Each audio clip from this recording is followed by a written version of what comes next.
mengenang almarhum Agus Wijayanto Tang atau akrab disapa Koh Agustan, kelahiran Surabaya tahun 1960, 1970-an. Berdarah keturunan Tionghoa, nama lengkap beliau Agus Wijayanto Tang, dan akrab disapa dengan nama Koh Agustan. Sebelumnya menjadi seorang pendeta Kristen, yang tamat di pendidikan pendeta, tahun 2012 di Surabaya. Kemudian ditugaskan di sebuah daerah di Kalimantan Timur, menuai pujian dari para pendeta senior. Dia lalu dipindah tugaskan di Nusa Tenggara Barat NTB. Seperti yang sebelumnya, tugas pelayanan yang dia lakukan mendapatkan apresiasi. Beliau bertugas di berbagai daerah di Pulau Jawa, termasuk Kabupaten Ngawi, Jawa Timur. Kemudian beliau melanjutkan studi ke sebuah perguruan tinggi teologi di Bandung. Di sini dia lulus hingga menyandang gelar sarjana teologi. Disinilah keraguan beliau mulai muncul terhadap keyakinan beliau serta kitab-kitabnya. Beliau bertemu salah satu tokoh FPI, menanyakan kontroversi di agama Islam. Orang tersebut tidak marah, malahan dengan ramah menjelaskan perjuangan yang dibela FPI. Beliau kaget jauh dari bayangan beliau terhadap pandangan masyarakat yang menganggap kala itu FPI adalah kelompok anarkis. Kemudian, beliau memberanikan diri berdialog tentang keimanan. Tokoh tersebut dengan ramah melayaninya dan menjawab setiap pertanyaan, serta menjelaskannya. Hati Koh Agustan mulai terbuka dan terjawab tentang keraguan. Selama 12 tahun, pada kitab agama beliau terdahulu. Akhirnya pada Maret tahun 2021 di Bandung, dengan mantap beliau bersyahadat. Beliau tinggalkan segala harta benda dan anak istri untuk menjadi muslim yang benar. Beliau memperdalam ketauhidan pada tokoh FPI tersebut dengan hanya membawa tas pakaian beliau. Sejak saat itu, beliau berjuang membela akidah di Jalan Along dan meninggal Selasa 25 Juli tahun 2023 di Bandung karena sakit yang beliau alami sejak di pendeta. Simak kesaksian beliau. Saya jujur, untuk menerima Islam itu nggak gampang. Karena saya benci banget. Benci. Makanya kenapa saya bisa kenal, karena saya browsing di internet. Nah, ini yang mau dia diskusi. Lama, prosesnya lama. Diskusi, dia bilang gini, udahlah, tanya yang nggak enak tentang iman dan Islam, saya nggak bakal marah. Loh, saya kan kaget. Apa kamu mau hujat? Kamu mau kenapa Muhammad nikah sama anak kecil? Yang kamu tahu lah tentang jelek-jelek, nggak apa, tanya aja. Ya kan? Begitu saya tanya hal yang prinsip dan mendalam, kok nggak marah gitu loh. Saya heran, dan bahkan dia memberi jawaban yang ilmiah dan memang mendasar secara prinsip. Sebelum lanjut, jangan lupa like, subscribe, dan tekan tanda lonceng. Assalamualaikum warahmatullahi wabarakatuh. Alhamdulillahirrabbilalamin. Allahumma sholli ala nabiyina Muhammad wa ala alihi wa ashabihi ajma'in ma ba'du. Segala puja dan puji syukur kita naikkan kepada Allah Subhanahu wa Ta'ala yang tentunya telah memberikan kepada kita nikmat iman, Islam, kesehatan dan kekuatan sampai saat hari ini. Semua karena Allah. Shalawat dan salam tak lupa kita naikkan kepada Nabi tercinta kita, Nabi Muhammad Shallallahu Alaihi Wasallam, beserta keluarga dan para sahabat. Karena di hari akhir, saya yakin, kita semua yakin, bahwa kita akan menerima syafaatnya. Amin amin ya robbal alamin. Baik, saya akan sampaikan beberapa biodata saya. Nama saya Agustan dan lahir 46 tahun yang lalu. Dan alhamdulillah saya berani memutuskan untuk menjadi seorang Islam itu 3 tahun yang lalu, walaupun penuh dengan pengorbanan ya. Ya, artinya begini, pengorbanan ini saya ceritakan bukan sebuah penyesalan, tapi sebuah nilai perjuangan begitu ya. Sehingga kami putuskan untuk kami melangkah, dan hidayah yang datang kepada saya itu sudah cukup lama ya, 12 tahun yang lalu saya berani mengeksekusi walaupun ya, kami harus kehilangan semuanya. Ya, sekali lagi ini takdir ya, ini takdir. Jadi ini saya sampaikan, bukan saya menyesali, saya bersyukur.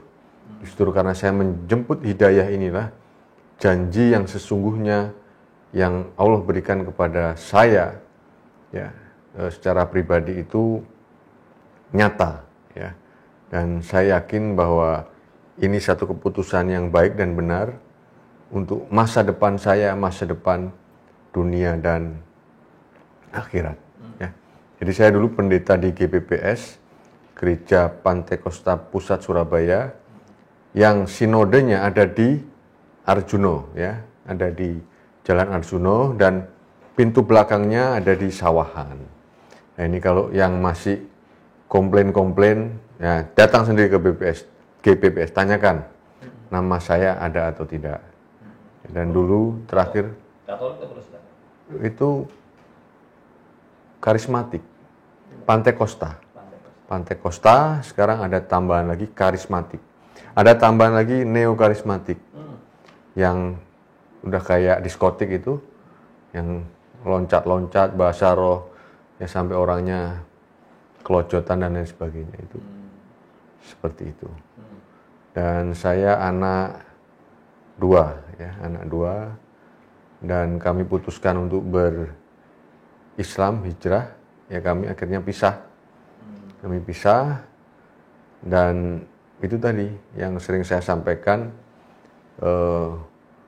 kami berislam bukan remeh-temeh. Jadi bagaimana proses itu berjalan begitu luar biasa dalam hidup saya, sehingga saya berani memutuskan satu idealisme yang ya harus saya memang berani memutuskan, kalau tidak ya terkatung-katung. Ya itu mungkin kurang lebih dari biodata saya dan bagaimana saya melangkah menjadi seorang itu mengalami klimaks kehidupan. Klimaks kehidupan artinya bahwa saya itu udah jenuh lah dengan kehidupan dunia. Udah mentok lah ya. Pengen jadi orang baik itu kayak apa sih gitu loh ya. Akhirnya kami putuskan. Itu saya melalui proses dulu TC, istilahnya TC. Di training center atau apa kepanjangannya itu di TC lah ya waktu itu. Saya minta untuk ditempatkan di daerah yang paling terpencil. Ada itu namanya Perjiwa di Kalimantan. Itu penugasan? Bukan. Ya.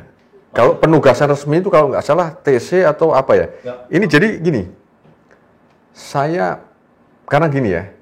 Waktu itu saya udah mulai bertobat. Ya kan. Saya gaji buah sulung saya langsung saya kasihkan gereja. Kok tenang sih? Gitu loh.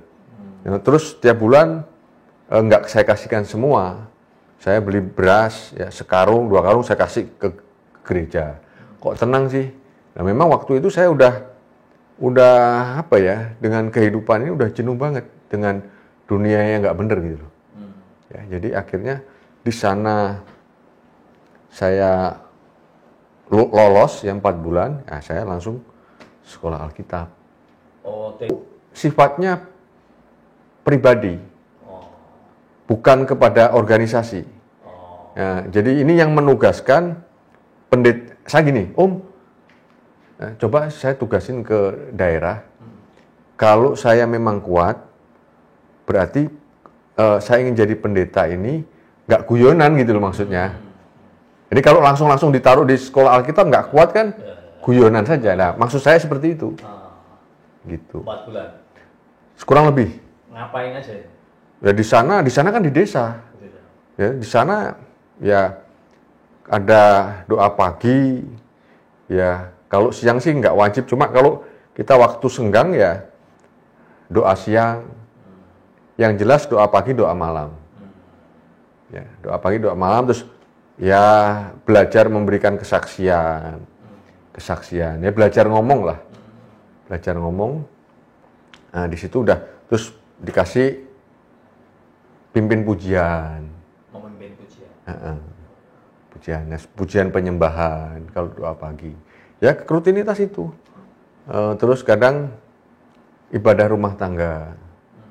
Ya, kalau di sana itu sepi. Di mana tuh? Perjiwa. Perjiwa Kalimantan Timur, Kutai. Oh, di Kutai. Kutai Kertanegara. Ya kalau sekarang mungkin rame. Kutainya ramai. Kalau zaman dulu ya yang saya tahu ada beberapa rumah dan monyet yang banyak Itu di kota? di desa. Oh, di desa. Oke. Di desa. 4 bulan terus kemudian masuk sekolah Alkitab Betul. di GPPS Pusat Surabaya Jalan Arjuna. oh. Berapa lama tuh? Di situ 2 tahun. Jadi begini ya. Saya kasih pemahaman dulu. Kalau di Protestan itu sebutan pendeta, pendeta muda, pendeta penuh itu orientasinya ke struktural. Struktural. Ya kan? Kalau pendeta penuh, ya pasti pengembalaan, Memegang gereja. Gitu. megang gereja. Kalau pendeta muda, mungkin gerejanya rada kecil. Kalau pendeta pembantu, ya hanya diperbantukan saja. Nanti dikasih jadwal khotbah, mungkin sebulan sekali, atau di komsel-komsel, ya kan, di ibadah-ibadah rumah tangga itu dikasih. Nanti kalau sudah mulai bisa, ya ke pendeta muda. Nah, lalu yang kedua, kalau di dalam Pantai Kosta, struktural itu bukan dicari. Itu nggak penting. Kenapa saya katakan nggak penting? Apa artinya kalau kamu pendeta tapi masih jadi pekerja? Maksudnya pekerja itu diperbantukan. Rata-rata, kalau di Pantai Kosta, itu begitu selesai sekolah, yang punya giroh luar biasa, semangat, dia rata-rata merintis. Karena begini istilahnya, biar kecil-kecil tapi disebut gembala. Ya, apalah artinya jabatan strukturnya pendeta tapi nggak punya jemaah. Jemaah hanya titipan itu karena gereja itu dipecah-pecah menjadi sel-sel yang kecil kan, supaya jangan hanya ibadah minggu, tapi juga ada pertengahan ya, artinya supaya kerohaniannya kuat kan. Nah, saya dulu begitu selesai 2 tahun itu ya. langsung langsung merintis. Jadi sekolah ini non gelar. Itu sampai tingkat 3. Jadi ada banyak juga yang sampai tingkat 1, mereka karena udah dikejar umur, mereka langsung merintis. Nanti setelah mereka punya jemaah pengembalaan, dia sekolah lagi. Gitu loh. Jadi kemudian yang dilakukan oleh Pak Agus ya, sekolah lagi dia. Saya kelas 2, ya kan? Karena saya pikir udah bisa melayani. 2 tahun ya? Itu kelas 1, 2, 3 itu 1 tahun. Nah, akhirnya karena saya juga waktu itu udah umur 30-an, udah pikir masa depan pelayanan lah. Intinya kalau kekristenan itu mikir masa depan punya pelayanan sendiri. Ya. Kalau saya di pusat ya diterima, tapi saya jadi gembala rayon atau gembala klasis, itu yang dilimpahkan gereja sama saya atau sama pendeta-pendeta yang lain. Beda, kalau merintis itu beda. Jadi setelah 2 tahun, Pak Agus Merintis. Di Kalimantan Timur. Di tempat asal saya. Saya ngerintis di kilo 29, terus waktu itu ada 2 perintisan yang ke arah Sangatta itu lupa, kilo berapa itu. Karena yang di Sangatta itu baru, terus saya ditarik kembali oleh sinode ke Sumbawa. Ke Sumbawa. Gitu. Jadi saya merintis di situ, di kilometer 29, ya kita berjuang habis-habisan. Di situ kayaknya hampir setahun ya. Terus pindah. Berapa setahun atau berapa, kurang lebih lah, 8 bulan apa setahun. Iya. Terus di mana saja kok? Sebelum sekolah ke Cimahi tadi ya? Ya, dipanggil oleh sinode, ditempatkan di Sumbawa. Ya. Di Sumbawa saya 4 tahun, ya, ke Bima setahunan, terus ke Ngawi. Ngawi kemana lagi? Ngawi kami ke Bandung. Ya. Sekolah tadi ya? Ya. Apa sekolah apa tuh dan berapa lama? Itu sekolah Tinggi Teologi Anugerah. sekolah teologi formal kan ya? Ya, jadi saya transfer nilai. Jadi nilai yang akumulasi 2 tahun itu dihitung SKS-nya, ditambahkan SKS-nya di sana.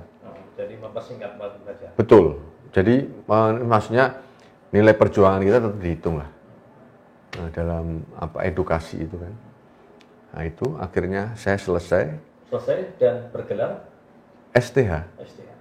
Tahun berapa? STH itu sekitar 2012 lah, kurang lebihnya 2012. Setelah lulus kemana? Setelah lulus saya ada membantu pelayanan. Sebetulnya saya juga sudah rada kendor-kendor sih ya. Karena dalam proses belajar itu memang tidak bisa membuktikan ya secara de jure maupun de facto bahwa Yesus itu Tuhan. Dari awal itu saya bimbang. Ya, ketika sekolah pun itu ya sebetulnya ada juga kebimbangan. Cuma saya ingin berusaha untuk membuktikan gitu loh. Untuk senantiasa membuktikan bahwa memang Yesus itu Tuhan, membuktikan. Ya. Nah di situ kan memang mentok. Di situ saya masih pelayanan dan sebetulnya keraguan itu semakin dalam. Dan sebetulnya di tahun itu setelah itu ya saya juga belajar kepada tokoh FPI.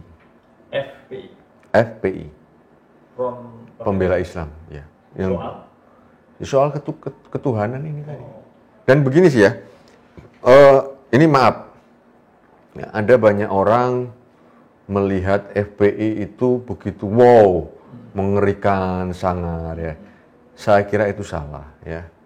Amar ma'ruf nahi mungkar dan mereka ini kan konsisten dengan nahi mungkarnya. Yang ya kan? tidak banyak orang melakukan. Betul, ya saya melihat itu. Dan jauh dari benak saya yang saya bayangkan. Saya pernah khotbah ada dandim, disuruh berhenti. Siapanya? Saya. Di Sumbawa itu. Saya begini, saya waktu itu memang masih ini ya, rata-rata lah ya, kekristenan itu maaf. Ya ini nanti di skip atau tidak, ya terserah Hidayatullah. Tapi yang jelas, kebencian terhadap Islam itu ada. Saya berani jamin dan saya pertanggungjawabkan omongan saya ini. Ya, karena sesuatu yang negatif itu pasti dikaitkan dengan Islam, walaupun tidak menyebut nama Islam. Contohnya Bani Kedar, menyebutnya kalau khotbah Bani Kedar itu keturunan Ismail itu, ya kan? Dan lain sebagainya. Ini kan yang keledai liar lah, ya kan? Seperti itu. Ini pertanyaan yang mantap. Ya ini juga sebetulnya sudah saya sampaikan, tapi ini untuk merefresh saja dan mudah-mudahan ini, ayo yang sudah berislam dari lahir ini, wah ini hidayah yang luar biasa. Ya yang sudah antum pegang. Saya mengalami ini, ya itu tadi, ditarik aja. Dari mulai 2019, ditarik 12 tahun. Waktu saya masih di Sumbawa. Kami ini kan ahlul kitab. Doa pagi ada, doa malam ada, belum puasanya. Saya dulu puasa 3 hari 3 malam biasa. Nggak makan, nggak full. Makanya badannya kurus. Ya saya maksimal sih di 60 lah ya. Nggak, mak kurus ini kan karena masih sakit. Maksudnya 60? Berat badan saya. Berat badan saya. Oke. Jadi kami ini ahlul kitab. Kitab Kristen maksudnya ya. Jadi kita ada ya, makanan kami. Cuma jujur ya, sekarang udah banyak yang hilang sih. Karena saya pernah mengalami satu ketakutan. Ketika membuka Injil itu geleh lah. Rasanya orang Jawa, orang Bandung itu geleh itu apa sih? Risih. Karena apa? Karena manifestasinya itu nggak cocok belas gitu loh. Tampar pipi kiri kasih pipi kanan. Orang minta bajumu kasih jubahmu. Ini kalau kita melihat konteks ini di Jawa yes oke, karena mayoritas orang Muslim. Tapi kalau ini diterapkan, di mayoritas mereka nggak cocok. Tampar pipi kanan kasih pipi kiri kok enak. Ya tampar pipi kanan kasih bunga, tapi potnya nyusul Pak, ke kepala. Nah seperti itu. Jadi proses ini begitu luar biasa. Saya mengalami keraguan-keraguan dan saya diskusi dengan tokoh-tokoh di Sumbawa. Saya hubungi, cuma beliau nggak mau. Makanya saya searching, dapatlah Arimatea, tokoh FPI itu, Pak Diki Chandra. Ya. Keraguan tadi itu saya belum dapat gambaran secara jelas. Keraguan dalam hal apa gitu? Ya keraguan tentang ketuhanan daripada Yesus itu. Oh, Ya kan di perjanjian lama kan udah jelas itu ya. Allah itu Esa. Tidak ada juru selamat yang lain kecuali aku. Hai Israel, kalau nggak salah, dengarlah, Allah kita itu Esa. Ya, nggak tahu ini coba nanti dilihat apakah, pokoknya kurang lebih seperti itulah. Jadi keesaan ini kan, terus dibahasakan bahwa Trinitas itu juga Esa. Esa dari sisi mananya kira-kira kan begitu. Di situ ada Allah Bapa, Allah Anak, Allah Roh Kudus. Bapa, Putra, dan Roh Kudus. Ya kan? Dan itu kan tidak disebutkan secara de facto. Bahkan kalau mau bicara secara hukum kan tidak ada. Hukum agama loh ya, di dalam kitab itu sendiri. Kalau kita kan jelas, inna dina indawai Islam. Udah jelas, Islam disebutkan. Kalau di Kristen tidak ada, ya itu. Akulah jalan kebenaran dan hidup, tidak ada seorang pun yang datang kepada Bapa kalau tidak melalui aku. Tapi itu pun menjadi perdebatan yang panjang. Tidak seperti inna dina indallahi Islam, udah itu selesai. Ya, kalau ini kan panjang, bahkan di antara Islam pun yang oneness, ya kan, yang unitarian, itu yang kan Kristen yang Kristen ya. Ini kan mereka masih berdebat tentang nilai ketuhanan itu sampai sekarang nggak final. Ya itu jelas. Saya pun juga lama-lama juga mengalami sebuah keraguan. Keraguan yang begitu luar biasa. Allah itu kan Esa. Tidak ada juru selamat yang lain kecuali aku. Jadi memang benar-benar tunggal. Jadi saya nggak, kok ada Allah Anak, Allah Bapa, Allah Roh Kudus. Ya itu kalau mereka kan dibilang tetap satu. Karena ada 3 pribadi, diibaratkan ada banyak. Agus, kalau lagi ngajar di sekolahan, Pak Guru.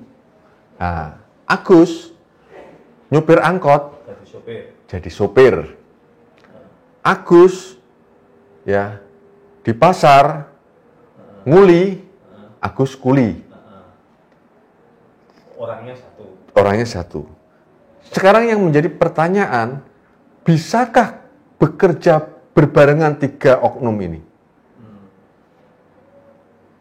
Ini pernah dibahas di channel lain, dia katakan, namanya Tuhan, ya bisa lagi. Ya ini repot. Ketika terpojok ngomong ketuhanan. Ketika santai-santai, manusia. Jadi ini kan dilema, makanya itu tadi kan sudah saya singgung. Saya ke beberapa ustadz dan ulama yang lokal sana untuk berdiskusi. Ya ini saya kira karena adab ya. Jadi bukan Islam takut untuk menerima saya, tapi istilahnya para asatid ini tidak ingin bahwa hidayah itu, mungkin ini sekali lagi mungkin perkiraan saya, dikotori oleh kemampuan manusia untuk membrainwash atau mempengaruhi lah. Seperti itu. Saya kira kalau takut enggak ya, karena itu kan daerah-daerah mayoritas. Makanya kenapa saya bisa kenal, karena saya browsing di internet. Nah ini yang mau dia diskusi, lama, prosesnya lama. Karena saya sempat ke Sumbawa, baru ke Ngawi, di Ngawi janjian ketemu di Solo.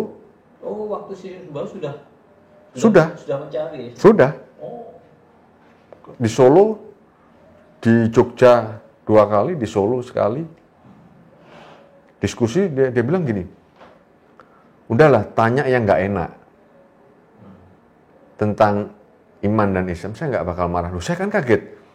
Kamu mau kenapa Muhammad nikah sama anak kecil? Yang kamu tahu lah tentang jelek-jelek, nggak apa, tanya aja. Ya kan? Begitu saya tanya hal yang prinsip dan mendalam, kok nggak marah gitu loh. Saya heran, dan bahkan dia memberi jawaban yang ilmiah dan memang mendasar secara prinsip. Nah, di situ saya mulai kebuka lagi. Wah, saya jujur, untuk menerima Islam itu nggak gampang. Karena saya benci banget. Benci. Dan saya heran, setelah saya sekolah Alkitab, kenapa saya begitu membenci Islam. Dan ditambah lagi, saya khotbah, di depan ada dandim, dia loncat di pagar, suruh berhenti. Ternyata apa? Gereja itu izinnya udah dicabut. Jadi kalau diobrak-abrik, nggak salah. Gitu loh. Makanya yang sering terjadi itu framing. Islam intoleran. Nah, Islam radikal. Makanya sekarang saya ngotot. Saya berjuang untuk iman Islam. Ya, kalau perlu, maaf ini bahasa keras saya, mau berdarah-darah, kita siap. Karena nggak ada. Gitu. Itu framing semua ditutupin itu karena nggak punya izin. Benci apa kok kepada Islam waktu itu? Ya di ubun-ubun. Anak saya kecil aja, kalau ketemu orang pakai songkok, wah, Pak Islam. Sekali ya. Kemarin saya katakan, saya mengalami satu fase yang mentok di dalam kehidupan ini. Ya, mentok. Saya ingin menjadi manusia yang waras, yang sehat, yang tidak dihantui oleh pikiran-pikiran yang tidak baik. Ya, itu bisa diterjemahkan sendiri ya. Artinya klimaks kehidupan saya. Ya, kehidupan saya dulu mungkin gelap, kotor, dan lain sebagainya. Saya mencari itu. Nah, akhirnya saya menemukan Islam. Karena Islam itu punya idealisme. Banyak aturan. Nah, tapi justru aturan ini yang saya cari. Aturan ini karena gini, saya nggak punya aturan. Nah, kalau di Kristen kan aturannya tidak jelas. Contohnya tadi seperti tampar pipi kanan kasih pipi kiri. Apakah memang benar? Ini kan suatu bahasa politik, bahasa hiperbola yang senantiasa didengung-dengungkan. Fase kasih itu omong kosong, susah untuk dikerjakan dengan fakta yang ada sekarang ini loh ya. Minta bajumu, kasih jubahmu. Wah, ini sesuatu yang luar. Tapi adakah hal seperti ini? Minta bajumu, kasih jubahmu, minta imanmu. Yang terjadi begitu, ya kan? Oke. Jadi justru Islam banyak aturan itu justru dicari. Justru itu. Tak aneh. Orang cenderungnya kan bebas. Makanya begini, orang-orang yang murtad, ya, karena mereka nggak mau susah. Wong iku golek surga iku kayak mangan supermi. Ya, dikasih air direbus, gak usah direbus lah ya, dibungkus, diikat sak bungkusnya, 5 menit dimakan masuk surga. Ya itu ibaratnya seperti itu, instan. Orang mau jadi pangap itu proses loh. Jangankan pangap, ya, perwira pertama, ya, kapten atau selevelan itu ya, letnan 1, 2, ya, itu perlu proses, nggak bolos ya kan. Kedisiplinan. Lah iki masuk surga loh. Mlebu surga, masuk surga. Surga digawe guyonan. Ini sebenarnya konyol. Sebenarnya makanya begini ya. Mari kita berpikir dengan sehat.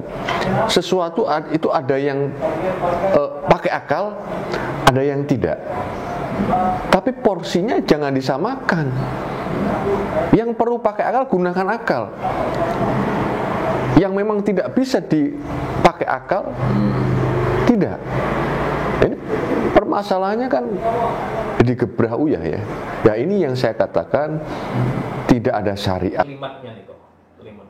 Kemudian gimana cerita itu memutuskan kemudian meninggalkan Kristen dan masuk Islam?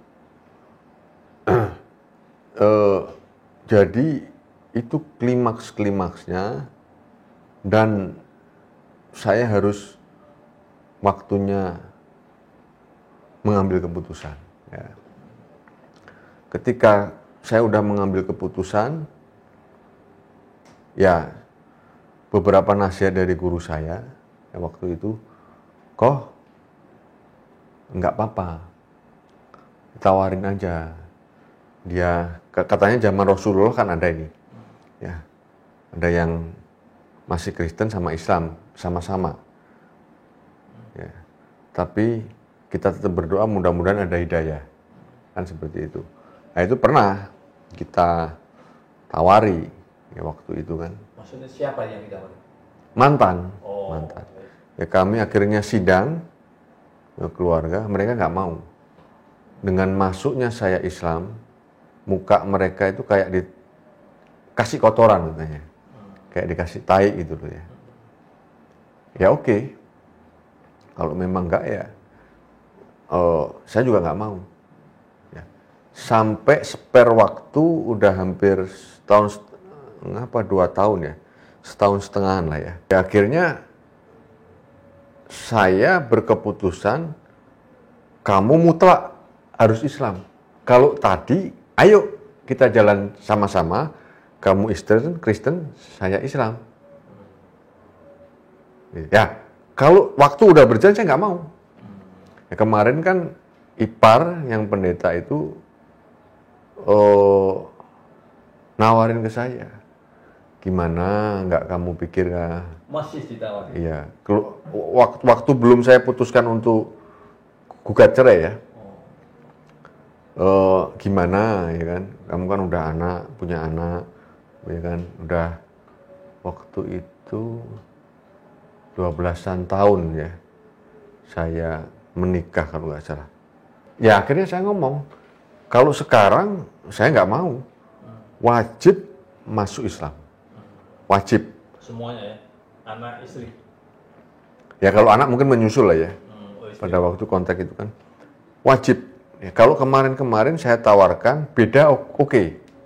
Ya, kita sama-sama jalan, ya kan. Tapi kalau sekarang saya bilang Islam saya udah kafah, udah sungguhan, ya kan. Ya wajib. Kalau enggak ya udah.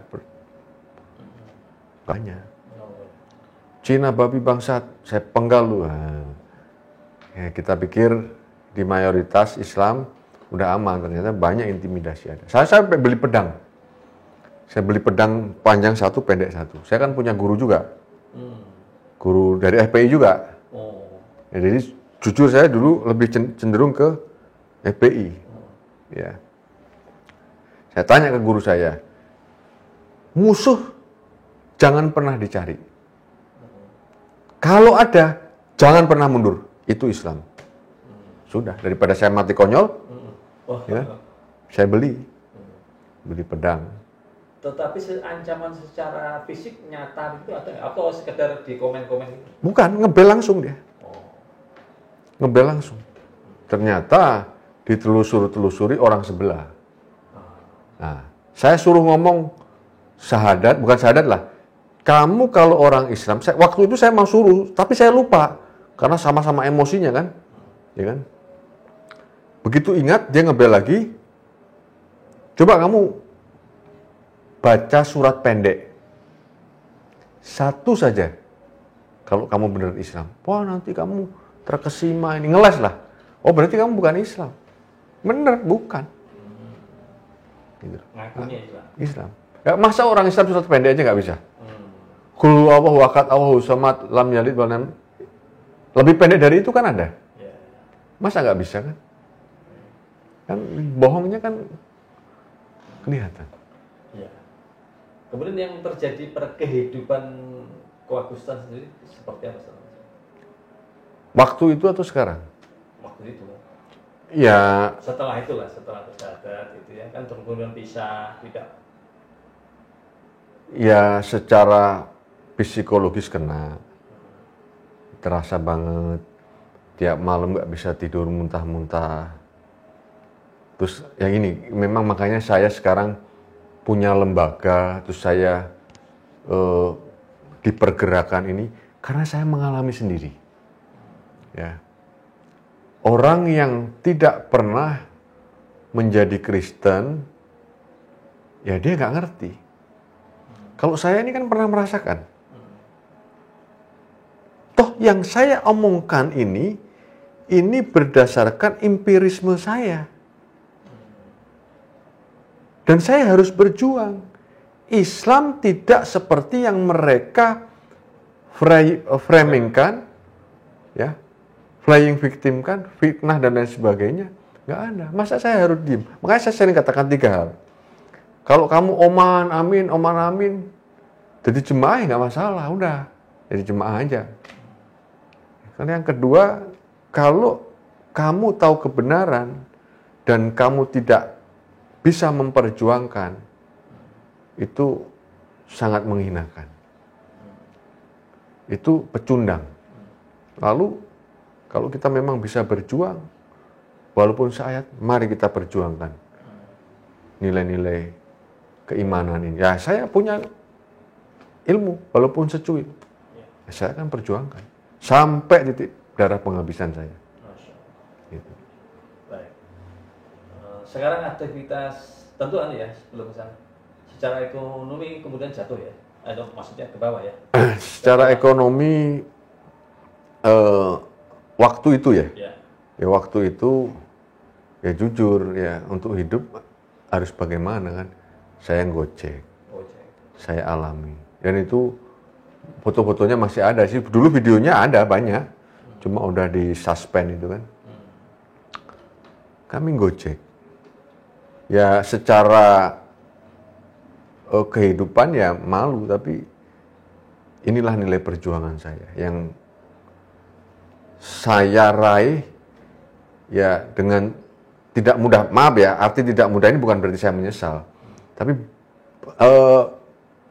apa ya, nilai visabilitas, apa ya, jihadnya itu ada, berjuangnya itu benar-benar saya rasakan. Ya, pakai baju Gojek, dapat apa namanya order GoFood, masuk ke mall, ya ke Trans Studio itu. Oh, maaf lah ya, wajah saya kan Chinese banget kan, ya Gojek. Ya, alhamdulillah saya ikhlas. Walaupun ya intimidasi alam pikiran ini kan banyak ya. Tapi alhamdulillah saya berjalan dengan baik. Walaupun itu sangat apa ya, menguras pikiran, ya menguras perasaan. Itu ya nilai-nilai campur jadi satu. Seperti apa yang nggak ada dalam pikiran kok waktu itu? Pikiran saya? Ya waktu itu. Ya saya hanya berpikir bagaimana bisa bertahan aja. Saya nggak mau jadi pecundang. Waktu setelah itu keluar dari rumah kan? Keluar dari rumah, jadi mantan di sebelah sana, perumahan saya di sebelah sini. Ya beda satu perumahan lah. Kontrak gitu ya? Ya ngekos. Artinya ketika kita bersama-sama dengan Allah, sadar atau tidak, kita punya kekuatan. Toh faktanya sampai sekarang alhamdulillah, walaupun bisa hidup, dan dari awal kita terseok-seok ya, udah kalau perang gitu udah wakeh lah pokoknya, sing bocel-bocel kan, luka semua.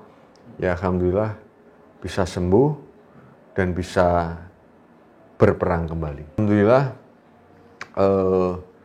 saya ada yayasan ya, yayasan Bina Mandiri dan Pemberdayaan Umat yang bukan ngurusin ya, itu hanya spesifikasi mualaf, tapi kalaupun toh tidak ya kita melakukan bansos, ukhuwah, Dan ada 5 platform lah ya. Kenapa saya bansos? Karena 8 asnaf itu banyak yang kelewat saya lihat. Itu yang menjadi tanda kutip celah ya, bagi mereka untuk memurtadkan. Karena begitu mereka mendapat bansos ini, mereka seakan-akan menemukan saudaranya. Ini loh yang memperhatikan. Padahal nilainya nggak seberapa. Paling 5 kilo beras, sekilo gula, sebungkus kopi. Itu sudah dianggap kekeluargaan. Dan itu peluang untuk pemurtatan itu besar. Karena care kan, ada kepedulian kan. Nah ini saya lihat peluang-peluang ini banyak kelewat.